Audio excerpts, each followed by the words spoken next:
mari est tombé. Tombé et mort.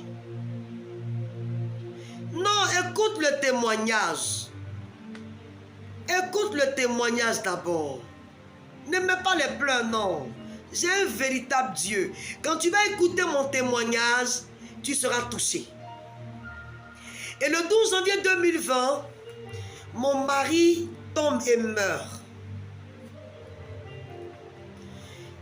Les gens étaient autour de lui pendant que moi j'étais à l'église. Nous étions ensemble à l'église, mais il m'a dit qu'il partait à la maison. Rapidement pour venir. Il est parti avec l'un de notre fils. Et là-bas, quand il est arrivé, il n'était pas malade, il n'avait rien. Mon mari s'est écroulé à terre. Et il est mort. Les gens disent c'est fini. Écoutez bien le témoignage. Ce qui fait que j'aime adorer Dieu et je ne cesserai de parler de lui. Et les gens disent que c'est fini. Une personne ne pouvait pas le soulever, ni deux, ni trois, ni quatre, 5 personnes qui l'ont soulevé. Pour qu'on aille dans une clinique. Quand nous sommes arrivés dans la clinique, les médecins disent que c'est fini. Il était couché sur les brancards de l'autre côté. Alléluia. Jésus-Christ est puissant. Donnons réellement notre vie à Jésus. Son oui est oui et son non est non. Alléluia. Et ce jour-là, le Seigneur m'avait révélé quelqu'un qui était mort. Et je suis allé à la tombe de cette personne pour prier. Parce que j'étais dans 21 jours de jeûne. Mais je ne savais pas que c'était dans ma maison. Alléluia. Et du coup, voilà que c'est mon mari qui tombe.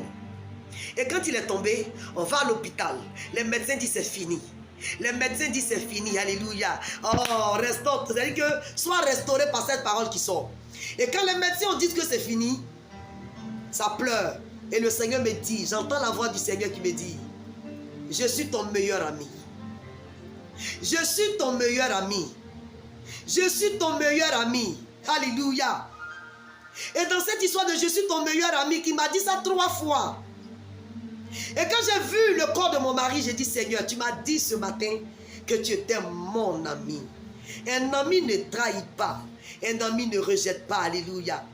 Et j'entends la voix qui me dit, reste dehors, ne rentre pas dans la clinique, reste dehors. Et lève les 2 mains. Lève les 2 mains. Et commence à m'appeler. Commence à m'adorer, commence à me prier. Je suis resté. Je ne vais pas donner le nom de la clinique parce que c'est comme c'est la publicité que je vais faire.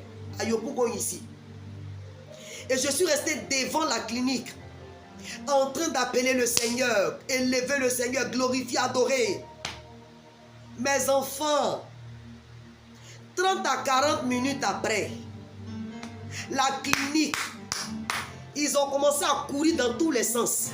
Parce que ce monsieur qui était venu mort, Jésus l'a ressuscité, je vous le dis.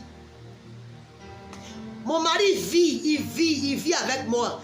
Il n'était pas dans le coma, non, j'ai dit mort. Les dents du haut et du bas sont resserrées.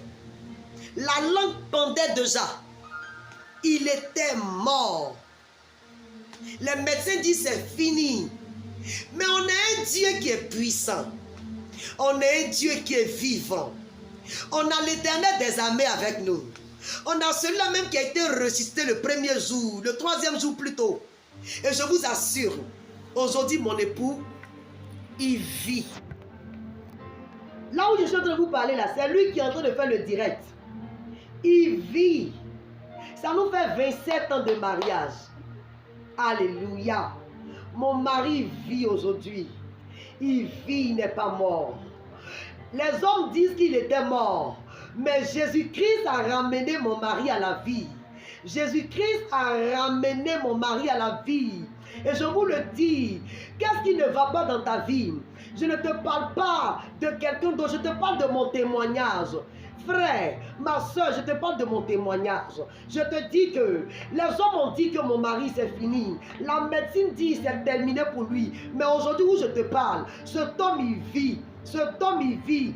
C'est un apôtre. Il sait Dieu. Lui et moi on sait Dieu ensemble. Mon mari vit. Jésus a la capacité d'emmener l'existence. Ce qui n'est pas. Il a la capacité. Il a réveillé.